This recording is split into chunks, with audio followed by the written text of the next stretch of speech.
स्वागत है आप सबका हमारे वीडियो में। मैं हूं मोहम्मद हातिफ और आज इस वीडियो में हम संतुलित रासायनिक समीकरण पर चर्चा करेंगे।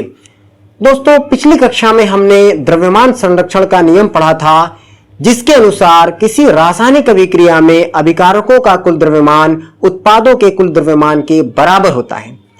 चूंकि रासायनिक समीकरण रासायनिक अभिक्रिया को प्रदर्शित करता है, अतः किसी रासायनिक समीकरण में भी अभिकारकों का कुल द्रव्यमान उत्पादों के कुल द्रव्यमान के बराबर होना आवश्यक है और ऐसा रासायनिक समीकरण संतुलित रासायनिक समीकरण कहलाता है।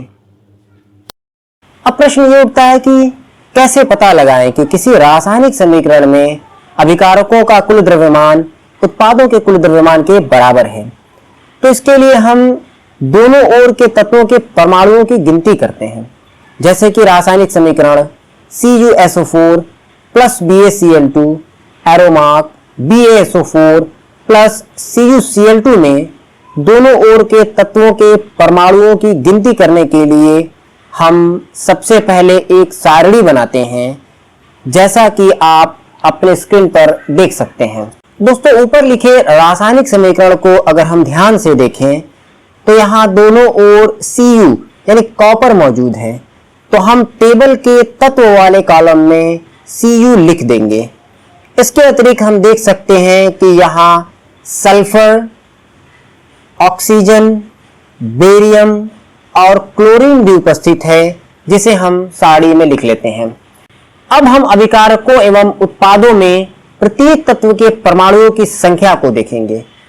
सबसे पहले अगर हम कॉपर को देखें तो CuSO4 में कॉपर का केवल एक ही परमाणु है। तो अब हम टेबल में एक नया कॉलम जोड़ देंगे, अभिकारकों के परमाणुओं की संख्या, और इस कॉलम में कॉपर के सामने LHS में कॉपर के परमाणुओं की संख्या, जो कि यहाँ 1 है, लिख देंगे। अब हम RHS में यानी उत्पादों में कॉपर तत्व के परमाणुओं की संख्या देखेंगे, तो यहाँ CuCl2 में भी कॉपर का एक परमाणु ही उपस्थित है। अब टेबल में नया कॉलम जो उत्पादों में परमाणुओं की संख्या का है जोड़ देंगे और इसमें Cu के सामने 1 लिखेंगे। ठीक इसी तरह से बाकी तत्वों के परमाणुओं की संख्या देखेंगे। जैसे अभिकारकों में सल्फर का एक परमाणु है और उत्पाद में भी एक ही परमाणु है। अभिकारकों में यदि ऑक्सीजन के परमाणुओं की संख्या देखें तो CuSO4 में O4 यानी 4 ऑक्सीजन के परमाणु हैं।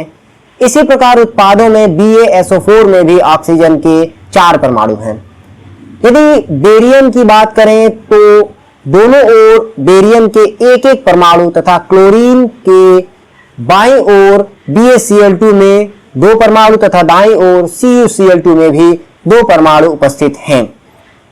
दोस्तों, अब अगर हम टेबल को ध्यान से देखें तो हम पाते हैं कि यहाँ अभिकारकों एवं उत्पादों दोनों में कॉपर के एक एक परमाणु, ठीक इसी तरह सल्फर के भी एक एक तथा ऑक्सीजन के 4-4, बेरियम के एक एक और क्लोरीन के 2-2 परमाणु उपस्थित हैं।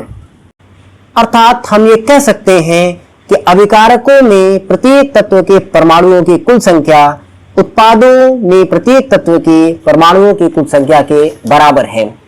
दोस्तों, यहाँ एक बात साफ जाहिर है कि हर तत्व के जितने परमाणु अभिकारकों में हैं, ठीक उतने ही उत्पादों में भी हैं।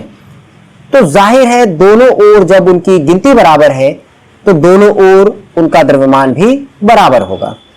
अतः अभिकारकों का कुल द्रव्यमान उत्पादों के कुल द्रव्यमान के बराबर होगा। अतः यह रासायनिक समीकरण संतुलित रासायनिक समीकरण होगा।